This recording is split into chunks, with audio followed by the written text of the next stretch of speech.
Hello बच्चों, स्वागत है आपके अपने इस ऑनलाइन क्लासेस में। मैं हिमांशु मिश्रा, आपका फिजिक्स टीचर। बच्चों, आज की वीडियो में हम लोग बात करने वाले हैं application of Gauss law of electrostatics. हालांकि ये शुरुआत पिछले वीडियो में ही हो गई थी। आपने जब गॉस लॉ ऑफ इलेक्ट्रोस्टैटिक्स का वीडियो देखा होगा तो उसमें हम लोगों ने शुरुआत कर दी थी और हमने किसी स्ट्रेट वायर इनफाइनाइट लेंथ के वायर की वजह से, चार्ज वायर की वजह से इलेक्ट्रिक फील्ड निकाला था किसी पॉइंट पी पर, और काफी कुछ डिस्कशन किया था। बच्चों, वो वीडियो भी इम्पोर्टेंट था एग्जाम के पॉइंट ऑफ व्यू से, न केवल आपके बोर्ड्स के एग्जाम के लिए, साथ ही साथ आप आईआईटी जेईई अगर नीट टारगेट कर रहे हैं, नीट एग्जामिनेशन, तो उसके लिए भी इम्पोर्टेंट है। तो उस वीडियो से देखकर प्रॉपर नोट्स बनाएं और जो भी वीडियोस बनाई दी जा रही हैं आपको, उससे नोट जरूर प्रिपेयर करें, क्योंकि ये एग्जाम टाइम में आपको काफी हेल्प करने वाला है और साथ ही साथ आपके स्कूल एग्जामिनेशन के लिए तो हेल्पफुल है। आज की इस वीडियो में हम लोग जो बात करने जा रहे हैं वो हम बात करेंगे कि किसी स्फेरिकल बॉडी की वजह से इलेक्ट्रिक फील्ड। तो हम लोग क्या करेंगे, एक स्फेरिकल शेल लेंगे, मेटालिकल स्फेरिकल शेल लेंगे और उसके आउटवर्ड पॉइंट पर और सरफेस पर और उसके इंटरनल पॉइंट पर इलेक्ट्रिक फील्ड निकालेंगे, जबकि हमारा स्फीयर जो होगा वो कुछ चार्ज कंटेन करेगा। ठीक है, तो उसी तरीके से फिर हम आगे बढ़ेंगे और डिराइव करेंगे किसी प्लेन शीट की वजह से इलेक्ट्रिक फील्ड। तो ये दो चीजें हमारे सिलेबस में पूछी जा रही हैं अक्सर, और आगे भी इसका चैप्टर में इस्तेमाल है। इस वजह से इसको ध्यान से देखना है, किसी स्फेरिकल शेल की वजह से इलेक्ट्रिक फील्ड का क्या एक्सप्रेशन होता है। क्योंकि जब हम इलेक्ट्रिक पोटेंशियल का चैप्टर पढ़ेंगे, सेकंड चैप्टर, तो उसमें एक्सप्रेशंस का इस्तेमाल किया जाने वाला है। तो आप समझ सकते हैं कि ये इस चैप्टर के लिए न केवल आपके अगले चैप्टर के लिए भी इम्पोर्टेंट है। तो चलिए करते हैं इलेक्ट्रिक फील्ड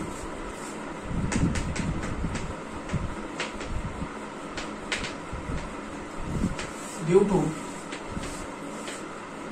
uniformly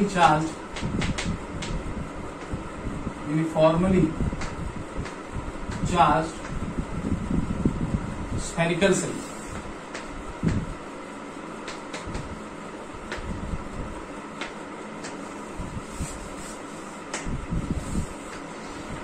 तो यूनिफॉर्मली चार्ज स्फेरिकल सेल की वजह से इलेक्ट्रिक फील्ड निकालना, माय डियर स्टूडेंट्स।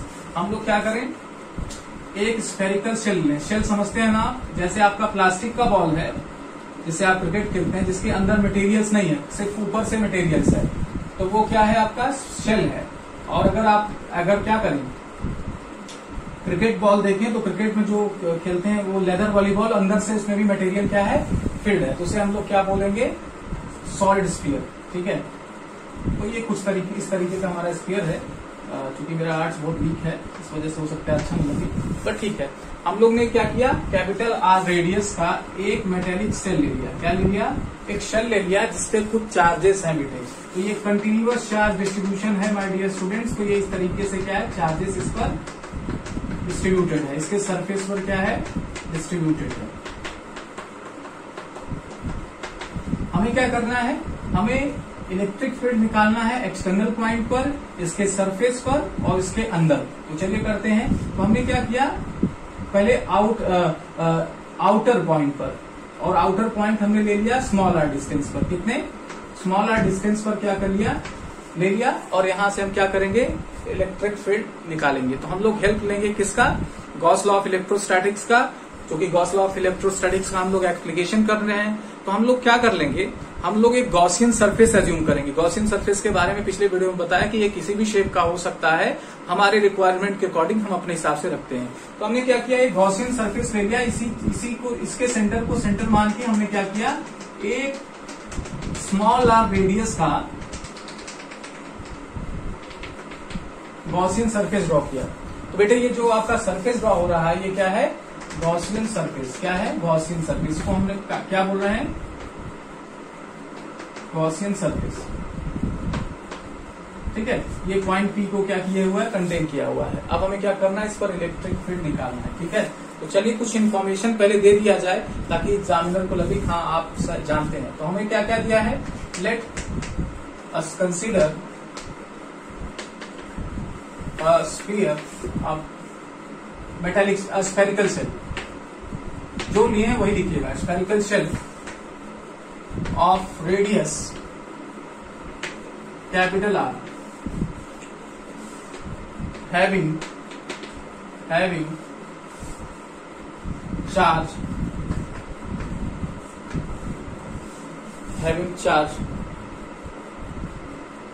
या surface charge, surface charge density,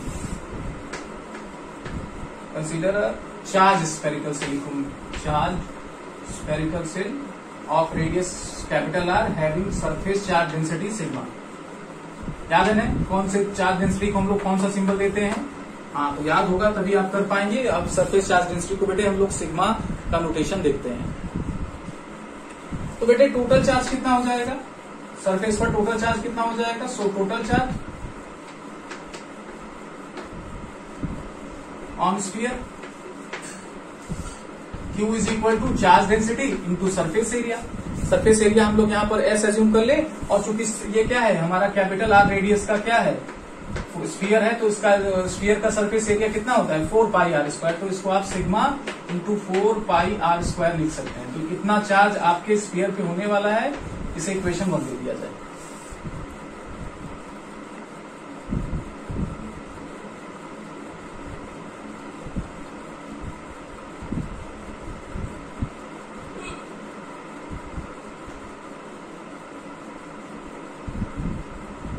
ठीक है, चलिए इसको मैं मिटा रहा हूं क्योंकि जगह कम है।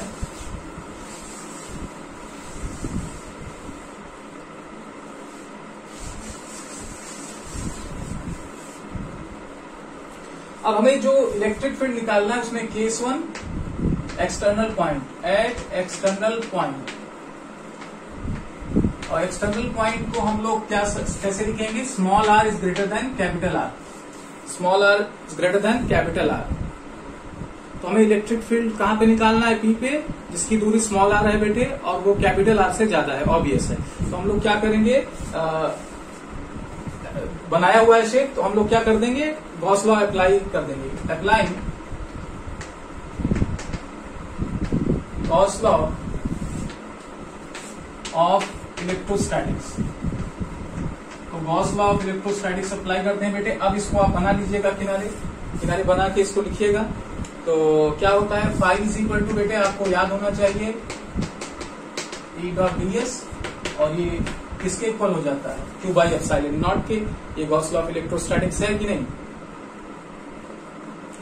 चलिए अब हम लोग आते हैं यहाँ पर एक ds सरफेस लेते हैं गॉसियन सरफेस पर। क्या करते हैं, गॉसियन सरफेस पर हम लोगों ने एक ds ले लिया। तो ये ds क्या होगा, ds हमारी एरिया होगी, और इसका एरिया वेक्टर किधर की तरफ होगा? तो वेक्टर आपको बताया था एरिया वेक्टर किधर होने वाला है, परपेंडिकुलरली आउटवर्ड डायरेक्शन। तो इसका जो डायरेक्शन होगा वो इधर की तरफ होगा बेटे, किधर की तरफ? आप देख सकते हैं इधर की तरफ, है ना। और इलेक्ट्रिक फील्ड भी बेटे यहीं पर होगा, क्योंकि ये स्फेरिकल सेल पॉजिटिवली चार्ज है, तो electric field away from the क्या होगा, चार्ज सोर्स चार्ज होगा, तो इलेक्ट्रिक फील्ड भी सेम डायरेक्शन में होगा। तो थीटा कितना हो जाएगा माय डियर स्टूडेंट? 0 हो जाएगा कि नहीं? तो जब आप इसे क्या करेंगे, चेंज करेंगे, तो ये क्या होगा, ऐसे close line close surface integration mod of E mod of ds cos 0 is equal to Q by epsilon naught. ये कैसे चेंज किया, vector a dot vector b से। तो vector a dot vector b क्या होता है, AB cos थीटा होता है कि नहीं? चलिए ये लिख लिया हम लोगों ने। तो बेटे cos 0 की वैल्यू क्या होगी, 1 हो जाएगी। अच्छा, अब जो इलेक्ट्रिक फील्ड है, ये इलेक्ट्रिक फील्ड ही तो है ना, आप देखेंगे कि वो क्या होगा, हर पॉइंट पर सेम होगा, उसका मैग्नीट्यूड बेटे क्या होगा, सेम होगा। हाँ, डायरेक्शन, जैसे यहाँ पर अगर हम डायरेक्शन की बात करें तो इलेक्ट्रिक फील्ड इधर की तरफ, यहाँ पे इधर की तरफ, यहाँ इधर, यहाँ पे जो सरफेस है इधर की तरफ, तो डायरेक्शन अलग अलग होगा। लेकिन चूंकि यहाँ पर मॉडुलस है, यहाँ पर वैल्यू है, तो वैल्यू बेटे क्या होगा, सेम होगा, क्योंकि आपको पता है कि 1/4 pi epsilon naught Q by R square इसका फॉर्मूला होता है। और चार्ज से चूंकि जो स्फीयर है वो इक्वल डिस्टेंस रखेगा, इस वजह से सेम पॉइंट पे होंगे, मतलब सेम डिस्टेंस पे होंगे। तो and due to spherical symmetry, इसी को बेटे स्फेरिकल सिमेट्री भी बोलते हैं, क्योंकि स्फीयर में सारे पॉइंट सेंटर से क्या होते हैं, इक्वी डिस्टेंस होते हैं। मॉड ऑफ ई क्या होने वाला है, कांस्टेंट होने वाला है। अच्छा, कांस्टेंट होने वाला है तो उसको बाहर ले लिया जाए, तो ई मॉड ऑफ ई बेटे बाहर हो गया, माने मैग्नीट्यूड ऑफ इलेक्ट्रिक फील्ड की वैल्यू जो होगी वो कांस्टेंट बाहर हो गया, और ये ds अंदर बच गया, और यहाँ पे cos 0 की वैल्यू क्या होगी, 1 हो जाएगी, और इधर क्या है आपका Q बाई एप्सिलॉन नॉट।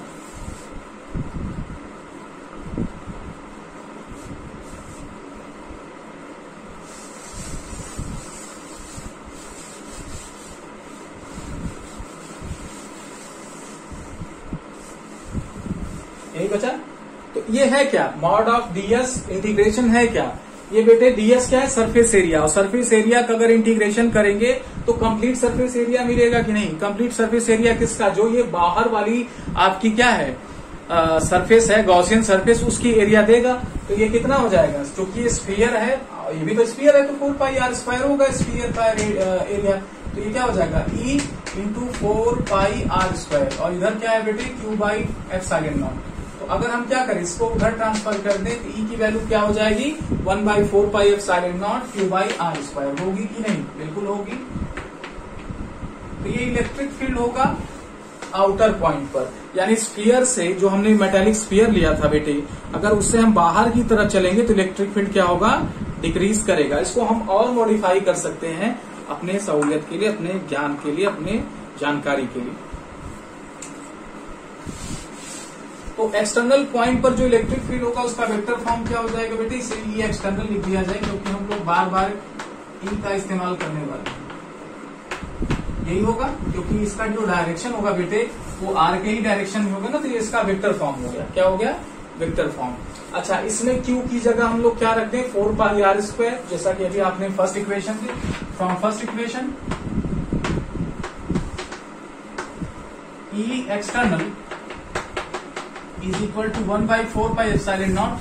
देखिए क्या है वहां पे, सिग्मा इंटू 4πR² है ना, और यहाँ पे आपका स्मॉल r है। तो ये 4π से कैंसिल हो जाएगा, और क्या बचेगा हमारे पास बेटे, शायद आपको वहां दिखेगा नहीं, यहाँ दिखेगा, तो यहाँ लिख रहा हूँ E external is equal to sigma बच रहा है, R² बच रहा है, नीचे ε0 r² बच रहा है। तो ये भी क्या है, आपका फॉर्मूला है। ये आप चाहें तो यहां भी छोड़ सकते हैं, आप यहां भी कर सकते हैं।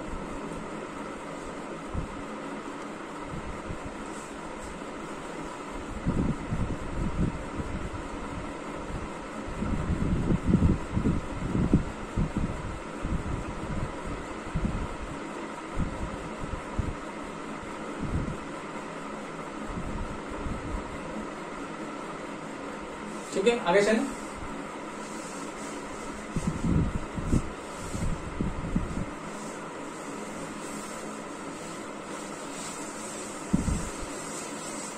इसी तरीके से बेटे हम लोग सरफेस पे भी निकाल सकते हैं, सेम प्रोसीजर फॉलो करके हम लोग क्या कर सकते हैं, सरफेस पे इलेक्ट्रिक फील्ड निकाल सकते हैं। तो हम लोगों ने क्या किया, जैसे ये कैपिटल R रेडियस का जो स्फीयर लिया था, अब हमें क्या करना है, इसके सरफेस पे निकालना है।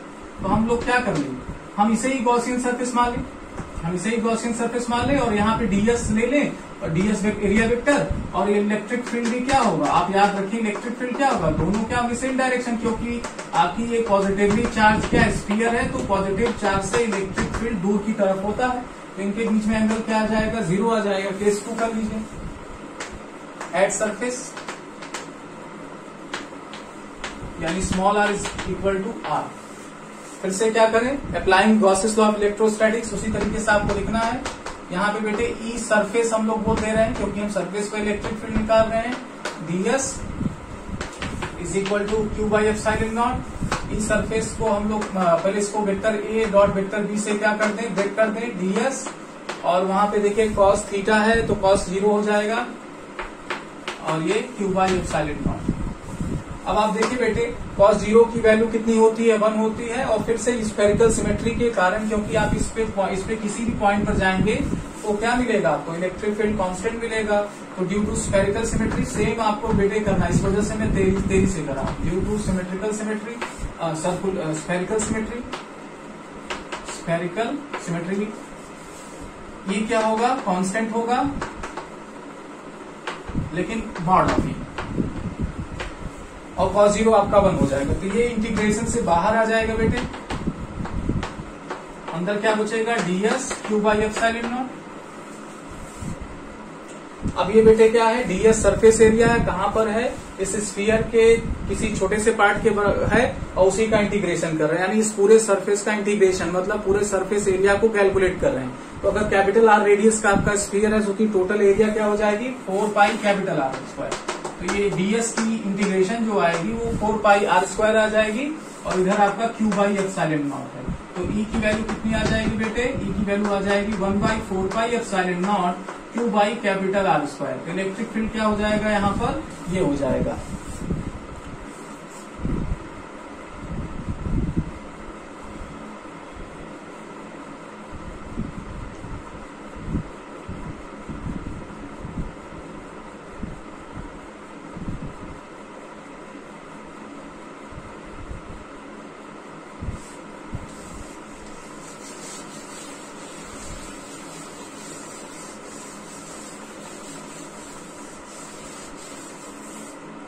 चलिए,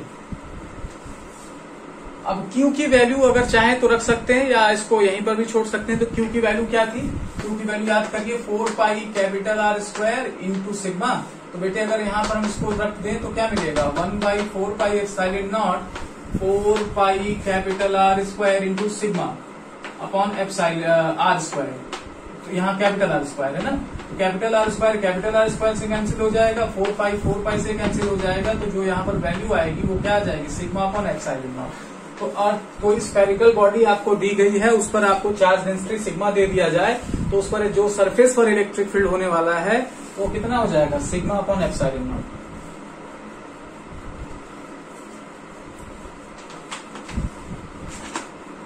अब बात आता है कहां पर, इंटरनल पॉइंट। हम लोग बाहर से अंदर की तरफ आ रहे हैं, बाहर हमने निकाल लिया, सरफेस पे निकाल लिया। Now we are going to find the electric field at inside the body of the sphere.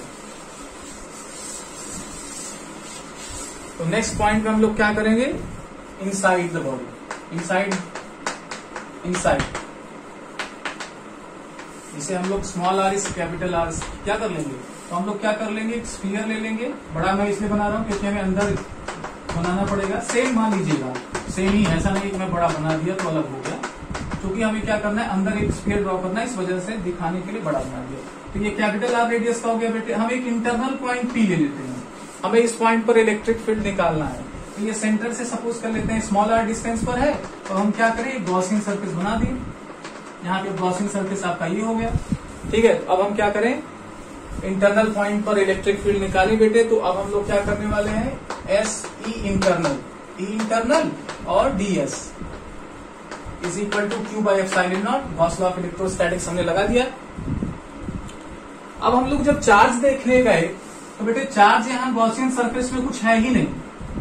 क्यों, ये आपका गॉसियन सरफेस अंदर है और चार्ज सब सरफेस पर है। चार्ज सब समझिए कि प्लास्टिक के छत पर है। अगर आपका प्लास्टिक का बॉल है तो प्लास्टिक के पूरे बॉल पर चार्जेस अवेलेबल, अंदर तो है ही नहीं। तो जब गॉस लॉ ऑफ इलेक्ट्रोस्टैटिक्स लगाते हैं तो चार्ज को हमें देखना होता है कि गॉसियन सरफेस के अंदर हो। तो यहाँ पे तो कोई चार्ज नहीं है, तो आपका Q क्या हो जाएगा, 0 हो जाएगा। अगर Q 0 हो गया तो ये क्या हो जाएगा, E डॉट डी एस आपका बेटे 0 हो जाएगा, इंटीग्रेशन है ना। ऐसे कर लीजिए, E 0 और दिस इंप्लाइज E 0 हो जाएगा। क्या हो जाएगा, E 0 हो जाएगा। यानी electric field inside the metallic shell के अंदर इलेक्ट्रिक फील्ड क्या होगा माय डियर स्टूडेंट्स, 0 होगा।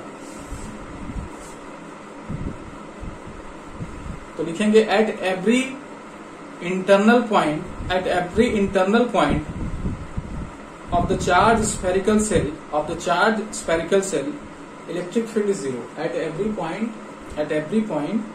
every internal point of the charged spherical cell electric field is 0।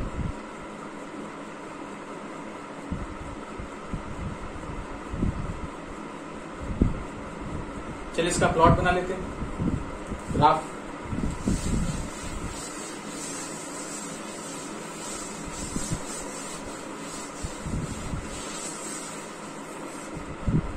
तो देखिए ग्राफ इसका कैसे होगा बेटे। तो जब हम बेटे इंटरनल थे, ई इनसाइड थे, तो इलेक्ट्रिक फील्ड क्या था, 0। और सरफेस पे आए तो क्या मिला, सिग्मा अपॉन एप्सिलॉन नॉट या 1/4 pi epsilon naught Q by R square. दोनों वैल्यू में से कोई एक लिख सकते हो। और जब हम एक्सटर्नल पॉइंट पर गए तो इलेक्ट्रिक फील्ड की जो वैल्यू आई वो 1/4 pi epsilon naught Q by small R square है। यानी इससे हम लोग कुछ नहीं कह सकते। तो ये बेटे क्या है, जो वेरिएशन होगा वो यहाँ पर होगा, क्योंकि ये तो 0 है और ये कांस्टेंट है, क्योंकि Q charge constant, capital R constant, क्योंकि ये radius of the metallic shell है, तो ये कांस्टेंट। स्मॉल आर बदल रहा है, क्योंकि स्मॉल आर क्या हो रहा है कि आप सेंटर से कितनी दूरी जा रहे हो वो बताता है। तो आप जब देखेंगे कि आप जब तक अंदर रहेंगे तो कोई इलेक्ट्रिक फील्ड आपको महसूस नहीं होगी, यानी अंतर के पॉइंट्स पर इलेक्ट्रिक फील्ड आपको, जैसे आप मान लीजिए आप यहां से सरफेस की तरफ बढ़ रहे हैं तो यहां तक कोई इलेक्ट्रिक फील्ड नहीं, जैसे ही सरफेस पर पहुंचे आपको इलेक्ट्रिक फील्ड की वैल्यू मिले 1/4πε0 q/r², चाहिए वो लोग। फिर आप जब आगे चले तो आर की वैल्यू क्या होने लगी, एक्सटर्नल पॉइंट के फॉर्मूले को फॉलो करने लगी, यानी अब यहाँ पे वेरिएशन 1/r² से होने लगेगा। तो जब तक आप बेटे क्या रहेंगे, अंदर रहेंगे, कैपिटल आर तक रहेंगे तो आपको इलेक्ट्रिक फील्ड 0 मिलेगा। लेकिन जैसे ही आप सरफेस पर आएंगे, यानी कहां पर आ जाएंगे, स्मॉल r = कैपिटल आर, आपको इलेक्ट्रिक फील्ड की वैल्यू मिलने लगेगी, जिसे हम लोग ES बोलते हैं, यानी सरफेस। उसके बाद बेटे इलेक्ट्रिक फील्ड क्या होने लगेगी, डिक्रीज होने लगेगी ऐसे। इसको आप बना लीजिए, ये आपसे एग्जाम में पूछा जा सकता है।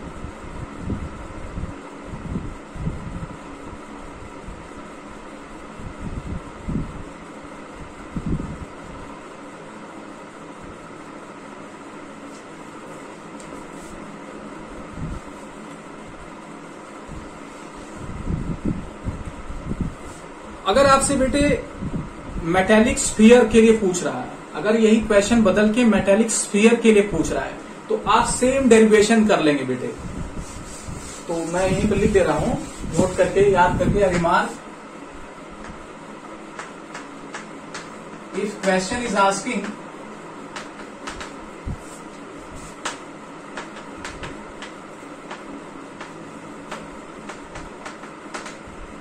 To derive electric field and is due to metallic sphere, ठीक है, then follow the same derivation। आप बेटे छाप दीजिए, सब सही है, ठीक है, याद रखिएगा। तो एक डेरिवेशन से मैंने आपको बचा दिया।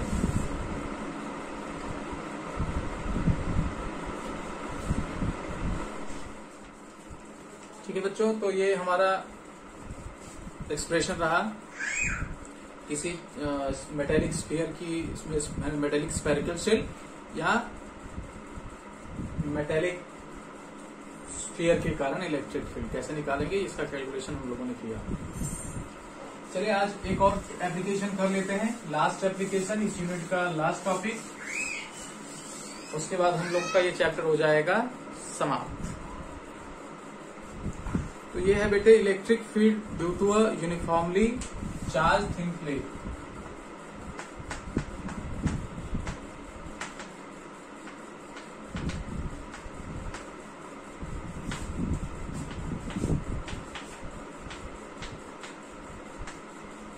यूनिफॉर्मली चार्ज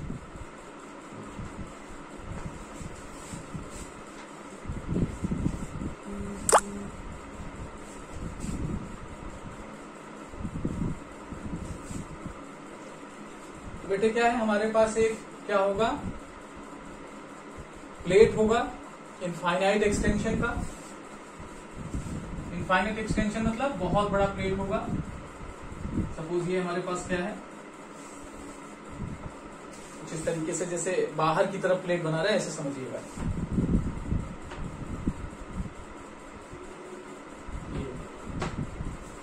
और इस पर चार्जेस अवेलेबल है, इसके पूरे सरफेस पर क्या है, चार्ज अवेलेबल है ना। अब हम लोग क्या कर रहे हैं, इलेक्ट्रिक फील्ड निकाल रहे हैं किसी पॉइंट P पर। इलेक्ट्रिक फील्ड निकाल रहे हैं किसी पॉइंट P पर। इस तरीके से हमारा प्लेट है जिसमें चार्ज डेंसिटी सिग्मा है। तो हम लोग क्या करते हैं, इसको एक्सिस मान लेते हैं, क्या करते हैं, इसको एक्सिस मान लेते हैं और एक इस तरीके से सिलेंड्रिकल शेप ड्रॉ कर देते हैं। क्या कर देते हैं, सिलेंड्रिकल शेप ड्रॉ कर देते हैं। और ये क्या है आपका गॉसियन सरफेस, क्या है बेटे,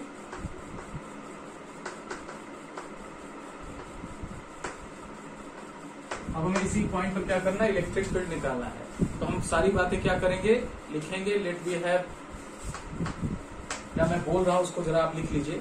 अगर स्पीड ज्यादा होगी तो स्पीड स्लो कर लीजिएगा, यूट्यूब पे आपके पास ऑप्शन है, कर लीजिएगा। Let we have given uniformly charged thin plate और प्लेन, चाहे प्लेट लिखिए चाहे प्लेन लिखिए, sheet of infinite extension, SHEET, sheet of infinite extension मतलब लंबाई तरीके से, with the surface charge density sigma, and we have to find electric field at point P having distance small r from the sheet, बेटे हम लोगों को क्या करना है, r डिस्टेंस पर हमारा एक पॉइंट है जिससे हमें क्या करना है, इलेक्ट्रिक फील्ड फाइंड करना है, वो पॉइंट ये है। उसके लिए हम लोगों ने क्या किया, गॉसियन सरफेस ड्रॉ किया। अब आप इस सरफेस को बना लीजिए, इसको पहले आप बना लीजिए, ठीक है, नहीं तो आपको दिक्कत होगी, मतलब जब हम मिटा देंगे तो हो सकता है दिक्कत हो जाए। चलिए, तो हमें क्या करना है, चार्ज ऑन एस इस सरफेस पे पता कर ले, Q इज इक्वल टू क्या होगा, सरफेस चार्ज डेंसिटी का अगर एरिया से मल्टीप्लाई कर दें तो कितना हो जाएगा, चार्ज डेंसिटी हो जाएगा कि नहीं, जहां S क्या है हमारा, चार्ज डेंसिटी है, ठीक है, S क्या है सरफेस एरिया, सिग्मा क्या है चार्ज डेंसिटी। अच्छा बेटे, P डैश जो है यहाँ पे पॉइंट P डैश सपोज किया जा रहा है, P dash is the mirror point of P, मतलब जितना दूरी वो आगे उतना दूरी ये इधर पीछे की तरफ है, ठीक है। तो बेटे P एंड P डैश क्या होगा, आर एट इक्वल डिस्टेंस,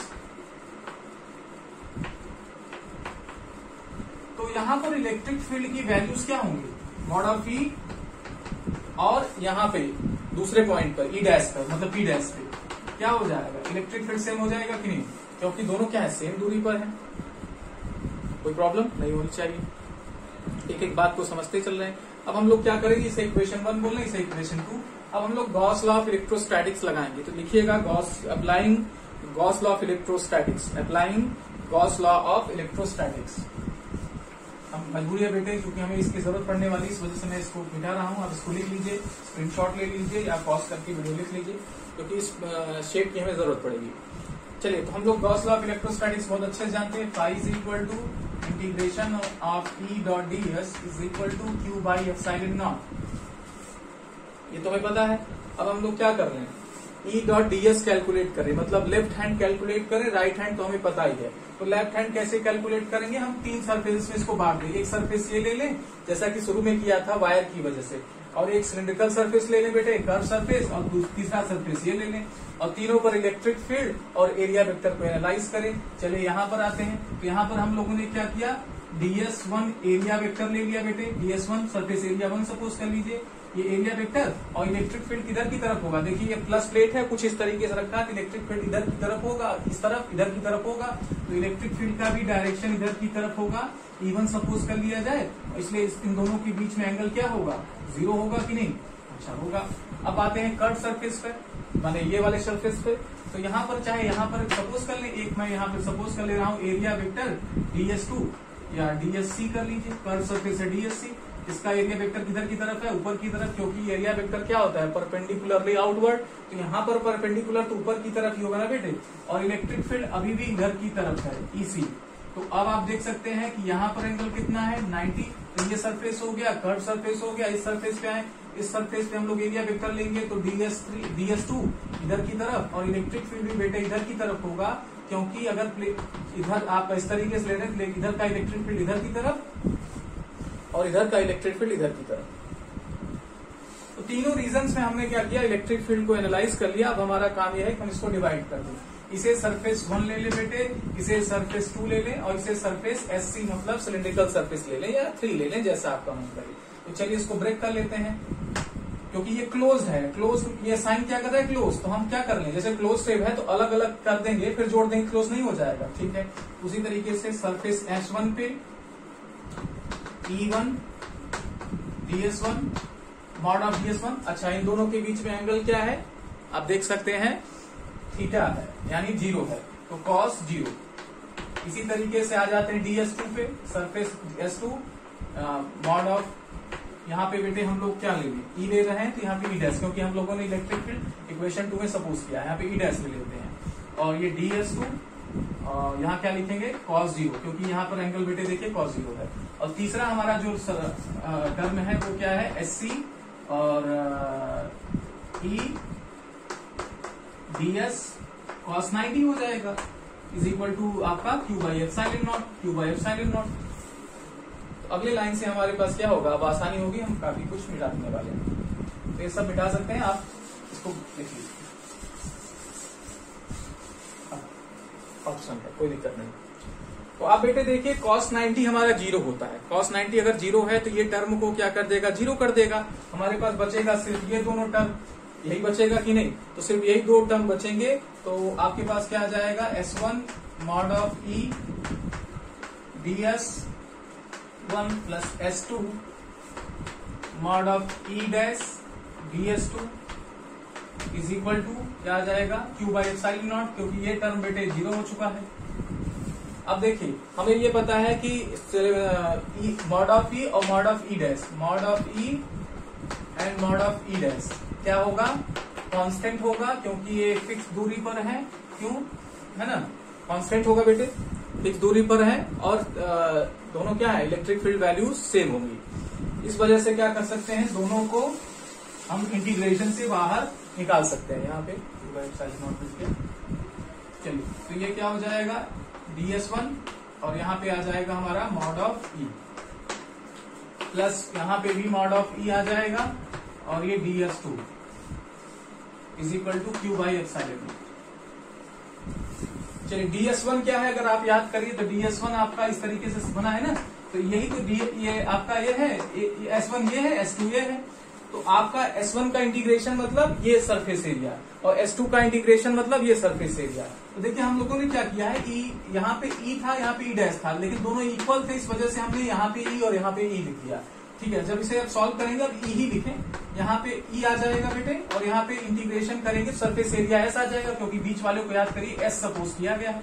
तो तीनों हर सिलेंडर में क्या होगा, यहाँ पे भी सब जगह क्या होगा, सरफेस एरिया सेम होगा। यहाँ पे भी ES आ जाएगा, और ये q बाई एप्सिलॉन नॉट हो जाएगा, क्या हो जाएगा, q बाई एप्सिलॉन नॉट। चलिए, तो ये 2 टाइम्स हो जाएगा, क्योंकि सेम चीज है वैल्यू, तो 2 times E dot S is equal to q by epsilon naught. ठीक है, हमें निकालना बेटे इलेक्ट्रिक फील्ड है, तो सारी वैल्यूज को हम लोग क्या कर दें, इधर भेज दें, तो E इज इक्वल टू क्या आ जाएगा, q upon 2 S epsilon naught. और इक्वेशन 1 से बेटे q की वैल्यू पुट कर दिया जाए, putting the value from equation 1 लिखिएगा, putting the value from equation, हम इसे लिख के तब लिखिएगा, तो आपके पास क्या मिलेगा, E is equal to sigma S, यहाँ पे 2S upon epsilon naught, S से कैंसिल हो जाएगा my dear student, we will left with the sigma upon 2 epsilon naught.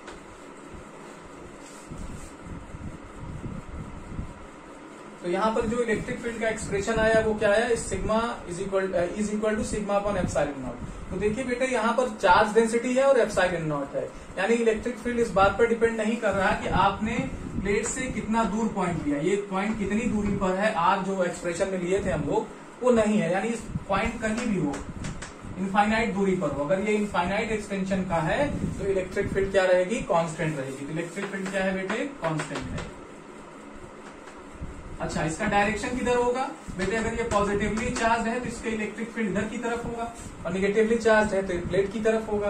तो ये इसका वेक्टर फॉर्म कैसा होगा बेटे, वेक्टर फॉर्म को लिख लिया जाए, vector form sigma upon 2 epsilon not an cap, या एक्स कैप कर लीजिए अगर एक्स डायरेक्शन सपोज कर रहे हैं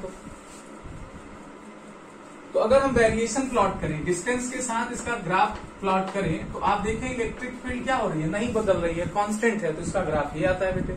आप जितना इधर जाएंगे इलेक्ट्रिक फील्ड क्या होगा, कांस्टेंट बना रहेगा। चलिए, इसी तरीके से अगर हम चाहें तो नेगेटिव प्लेट्स के लिए भी क्या कर सकते हैं, बना सकते हैं।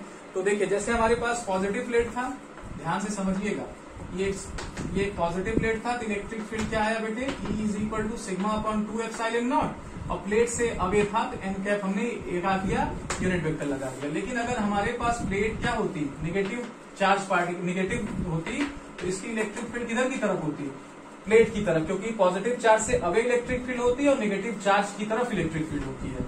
सिग्मा अपॉन 2 एप्सिलॉन नॉट, यहाँ पे माइनस एन कैप लग जाएगा इसके कंपैरिजन में। तो प्लेट से अवे होगी और यहाँ प्लेट की तरफ होगी। चलिए बेटे कुछ और ऐसे ही जो हमें आगे काम आएगी, फिर उसको देखते हैं कि अगर हम दो प्लेट्स क्या कर दें, इस तरीके से हमने क्या किया, बना लीजिए इसको, काम देगा। अगर हमने क्या किया, सिग्मा प्लस ये सिग्मा 1 ये सिग्मा 2, दो प्लेट्स ले लिया, सिग्मा 1 सिग्मा 2 दो प्लेट्स ले लिया, तो हमें रीजन 1 रीजन 2 रीजन 3 ऐसे इस तरीके से प्लेट रखे, इलेक्ट्रिक फील्ड फाइंड करनी है।